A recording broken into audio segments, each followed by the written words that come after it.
Well, we'll get on with the situation here. The update for today, which is, of course, November the 12th. Hope everybody had a good honor of the Veterans Day yesterday. The situation, I guess, look at two things. To some degree, we now need to start getting into what I would call Plan B territory. Plan A being, of course, getting Trump reelected, which is still Plan A. And right now, that's proceeding apace with lots of lawsuits. And it looks like that Trump is actually making some progress on proving that there's been a lot of irregularities, and which are basically fraudulent. I mean, if you have a situation where there's loose ballots running around, and then you set your scanner for signature, for computer identification of signatures at such a low level that everything just about will pass through it. It looks like somebody is trying to engage in fraud there. That's the Nevada case, which Lindsey Graham just brought up. So that's a very serious situation, and there are lawsuits being filed all over the place in Pennsylvania, and there's one that's pending, I think, in Michigan, and it's calling for an audit of the Detroit area ballots, which I think that's what we really need at this point. Simple recounting isn't going to solve the problem.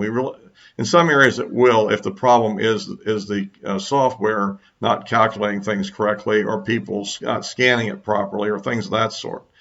But a lot of the problem, I think, is people have altered ballots in various ways, and I think, or let ballots pass which really didn't pass muster to be legitimate ballots, and things where it's obviously a second person filled in missing information.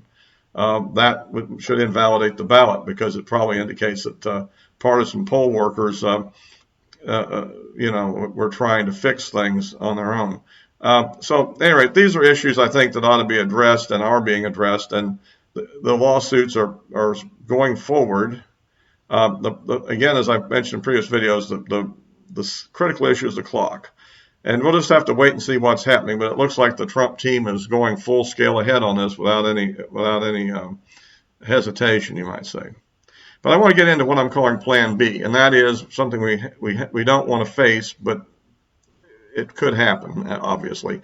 And that is that the system as it is, with the biases it has, with the fraud that's occurred, with the judges we have, and with all the other weaknesses, that they will eventually, put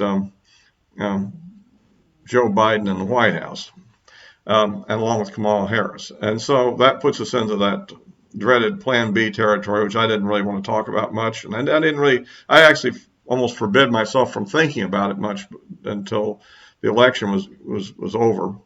And that is, the good news, the silver lining in this very dark cloud that we're facing here, is the fact that we are in pretty good shape in the Senate. We've gained seats in the House.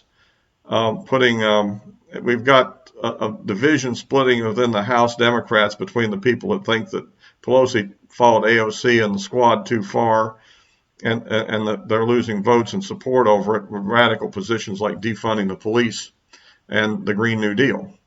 On the Senate side, we already apparently have got 50 Senate races, and there's 2 open seats that are yet to be handled in a runoff in Georgia, and that's kind of the big issue that's coming up here.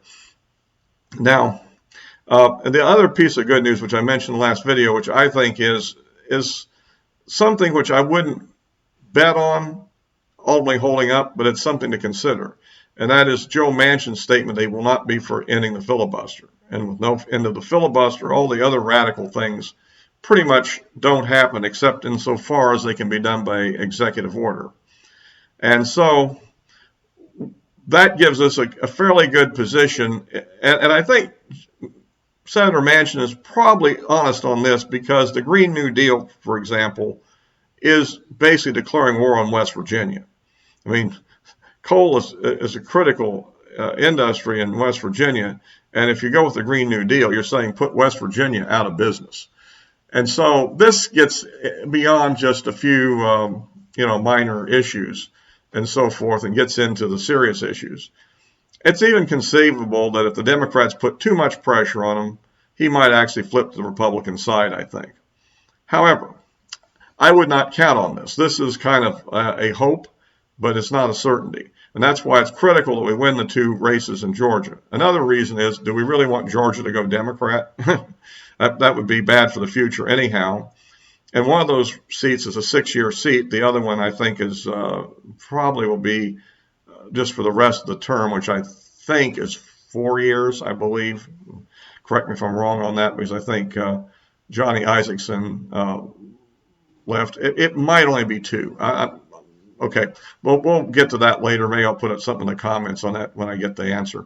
But I don't want to disrupt the video over that detail. The point is, it's important to win this. Now, what are our prospects on this? Well, the fact of the matter is we did win both races. Well, we didn't win both races, but let me get into it. We definitely won the Perdue race. David Perdue came in, let's see, about 80,000 votes, I think it was, roughly ahead of Ossoff. So, and not only that, but there's 115,000 roughly libertarian votes. And the Georgia libertarians tend toward the conservative side, like more conservative than the Republican Party. You know, the guys that have the rattlesnake flag, that kind of people. So I think that probably, given that Ossoff is a big gun control advocate, I tend to think that's a big issue with these libertarians, and that should put them pretty firmly in the Perdue camp. So, I mean, as I heard, Ossoff is advocating the registration of all semi-automatic weapons. That would include, I guess, pistols, 22 rifles. I mean, we're not talking about the military-style guns here. We're talking about everything, right? Just about, I mean, probably, I would guess, maybe 75% of the pistols out there are semi-automatic, and about the other 25% are probably revolvers, or something like that. I don't know. Hard to know exactly what if you get down to antiques. But the point I'm getting at is that's a serious issue, I think, that probably will bring out the libertarian-type vote to add to the Republican vote. And it's also a runoff, and Republicans generally do go on runoff. I think the lower scale Democrat voter is more focused on the presidency than they are on the details of who controls the Senate and the exact details of how that goes. To political people that study this stuff more like I do, this is absolutely critical. In fact, it's the big deal, because we're faced with 2 different outcomes, potentially. An outcome in which we have a stacked Supreme Court. Okay, we have a filibuster's ended, which means that about anything that Pelosi can somehow ram through her House still will probably be able to potentially even go through the Senate. At least the Republicans would have no say on any of it. And just about any radical position you might want to name could get passed, and one which it fundamentally couldn't, where we would have some check on the people that get key cabinet positions. We'd have some check on a lot of laws being passed. On the other hand, he probably would be able to use reconciliation to pass budgets, yet we'd still have a majority if we win those 2 seats, and probably could stop the most extreme things that would go through. And this is why it's very important that we focus. While the Trump campaign is focused on the recounts and the court challenges, we also focus very strongly on those 2 Senate seats, because that could secure the possibility for a major comeback in the future. Potentially, even regardless of how this race comes out. I mean, Trump would have only had 1 term. He might run again if they manage to steal it from him this time, if you want to put it that way. Otherwise, he may well be a kingmaker type figure that will have a lot of say over who gets ahead and who doesn't in the future. So I think that this has been the outcome as it is. And I think we have a good chance of winning those seats. Assuming we have go into this with a potential 200,000 vote lead of potential voters. Remember, you can't vote for third parties or write-ins anymore in this runoff. There's just two people that count, and So I think that. And the other thing I think about it is, as far as Loeffner versus Warnock, if you look at all the people, all the GOP candidates, because there was 2 major candidates, Loeffner and Collins in this race, but there were several smaller candidates.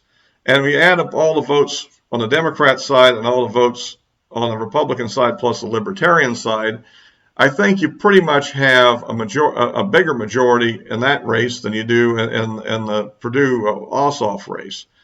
And it's just a guess that that Ossoff is a bigger challenge than Warnock is, but you never know what can happen. The other thing is, I tend to think that given the kind of race this is, most people are going to come out and vote for both Democrats and both Republicans, and probably the people that split the vote going one of each, they probably won't split it the same way, so it'll probably symmetrize eventually anyhow and produce some kind of an outcome.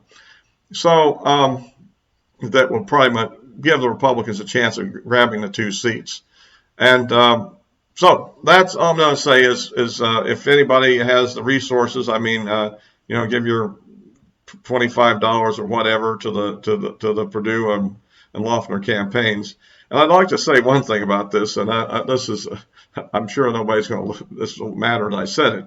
I'm very annoyed at the way the campaign fundraising is done.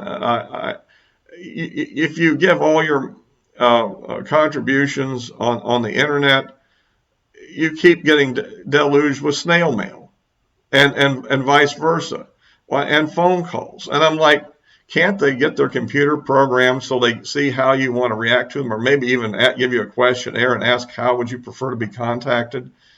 And another thing, if I just made a contribution today, I don't need 5 emails the same day for the same thing. I've already made my decision, whatever it is.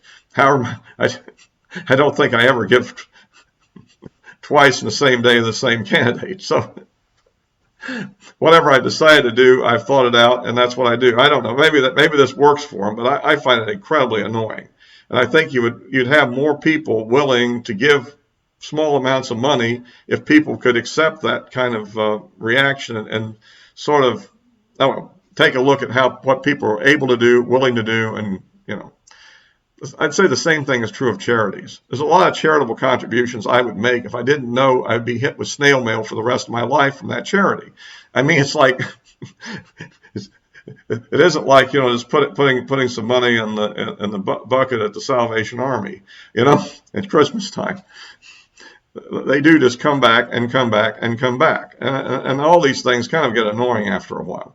Well, at any rate, that's my little 2 bits worth on that. But I do urge people to contribute to these 2 races if you can, because it's going to be big money. And, of course, the people in Georgia get out and vote, obviously. I hear that some Democrats are planning on trying to move the state and get registered in time to vote. I don't think there'll be too much of that, because it's a pretty big commitment. And there's also, I think there's a deadline about a month before the election. You got to get there too and stay there. We have to stay there a month, but you have to get there then. And we'll see if that's a big problem or not. But I'm guardedly optimistic, but that's something we need to really kind of focus on, because if we can secure those 2 seats, we can generally figure that just like what happened to us in 2018, there'll be a movement away from the Democrats in 2022. And that would help us maybe take the House back finally and build a bigger majority in the Senate, putting us in a position to run in 2024 if we're in Plan B territory. Now, on the other hand, if Trump does pull it out in spite of all the things that are working against him here, and that, let's be blunt, we're really working against the odds here. But if he does, again, those 2 seats could be very critical for him getting his agenda through, getting his appointments confirmed, and so forth.